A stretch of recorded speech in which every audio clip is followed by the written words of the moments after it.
a third and a last ruling state will emerge. What authority do I have to say what no other scholar of international relations says anywhere else in the world? I say it because I'm a Muslim, because I get guidance from that man, Muhammad alayhi salatu wasalam. They don't teach that in the Fletcher School of Diplomacy. No.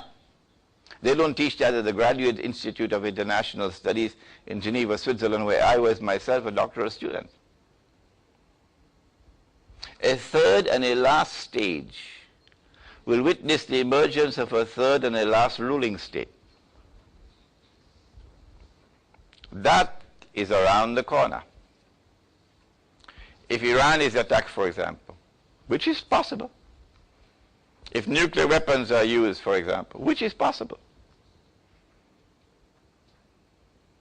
You see the price of oil skyrocketing. You see the price of gold skyrocketing. But as bankers, you would know, it's not the price of oil going up, you dum-dum. It's not the price of gold going up, you dum-dum. It's the US dollar falling. Bankers would know that. Not just falling, it's the US dollar collapsing. Not just collapsing, but as Judy Shelton wrote in her book, Money Meltdown, she published that book about 6-7 years ago. She said it's going to be a money meltdown. An important scholar in international monetary economics, Judy Shelton, prophesying a money meltdown. When that money meltdown takes place, the US dollar collapses, this entire fraudulent, what's the word for fraudulent again? Penny Puan. This Penny Puan Kabir. This big Penny Puan, this entire fraudulent international monetary system will collapse. I expect that as the US dollar collapses, there's going to be a stampede away from paper money. You may want to think about that. And of course, when I make these, give these opinions of mine, remember only Allah does not make mistakes. There's going to be a stampede away from paper money. People are going to be dumping their paper quickly so they don't have to use it as wallpaper. And that would facilitate the replacement of this international monetary system with a new one that you bankers are already familiar with, namely electronic money.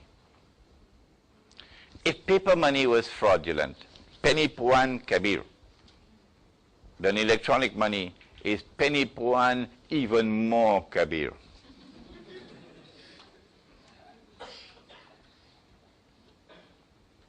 As the United States declines, the economy collapses, and electronic money takes over, the state of Israel will then replace the United States as the ruling state in the world. That's coming. You remember me when it happens. And when Israel becomes a new ruling state in the world, the Judeo-Christian alliance, which brought modern Western civilization into being, the Judeo-Christian alliance which gave us the United Nations organization and the permanent members with their veto powers, and the United States casting the veto again and again and again and again to protect Israel. The United Nations organization will be redundant. They don't need it anymore. They already used it for what they wanted. The International Monetary Fund has already been used for what they needed it for. No more paper money. They don't need that anymore.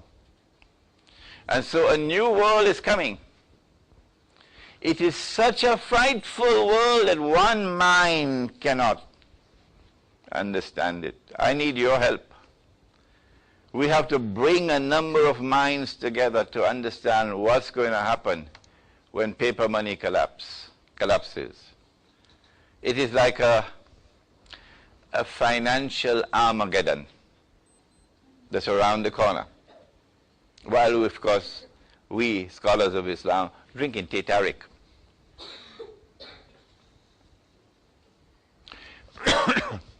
It would be helpful if we would take a step back and examine this process.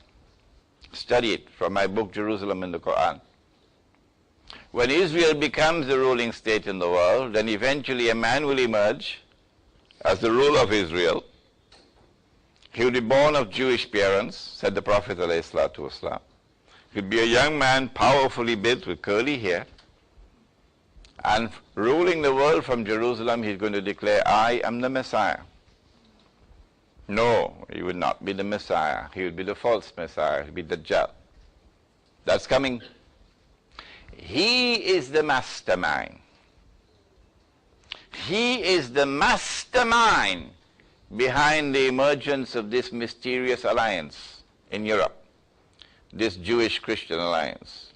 He is the mastermind behind the institutions which have created political dictatorship, the United Nations Organization, economic dictatorship, the World Bank, financial dictatorship, the IMF. And so we go back to Bretton Woods, and we take the Bretton Woods Treaty and we read it, as most people have not read it. Even most bankers have not read it, the Bretton Woods Agreement. And we go to the Articles of Agreement of the IMF and we study it, as most people have not, even bankers have not studied it. When we go to the Bretton Woods Agreement, we see that they decided no more redeemability for paper money. Redeem means you can take your paper money to a bank and get the gold. That's redeeming the paper. The US dollar was like that. Is it 1 hour as yet? Right. $20 for one ounce of gold. Up to 1933, anybody could go to a bank in the United States with 20 US dollars in currency notes and redeem it for 1 ounce of gold.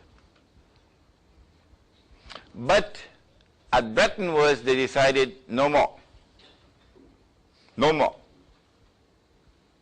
All the paper money were in the world, all of them, no more redeemability to gold. So the integrity of money is gone. But you needed a fig leaf to cover your nakedness. So they decided one currency would have the fig leaf, the US dollar. That will give to the US dollar some respectability. And when the US dollar declares that it declares, in God we trust, you saw it? It's because the US dollar is the only paper money in the world which is redeemable in gold.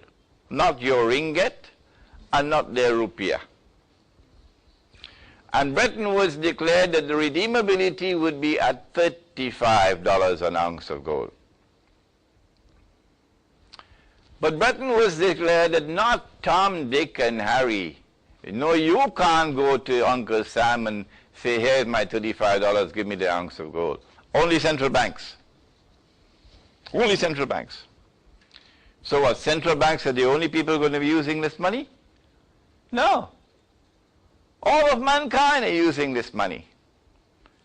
And so number one, to destroy the redeemability to gold meant destroying the integrity of money. And number two, declaring that only central banks can redeem the US dollar, nobody else, meant that this money had only 0.1% integrity. It was totally fraudulent. Well, then where were the scholars of Islam? Where were the muftis?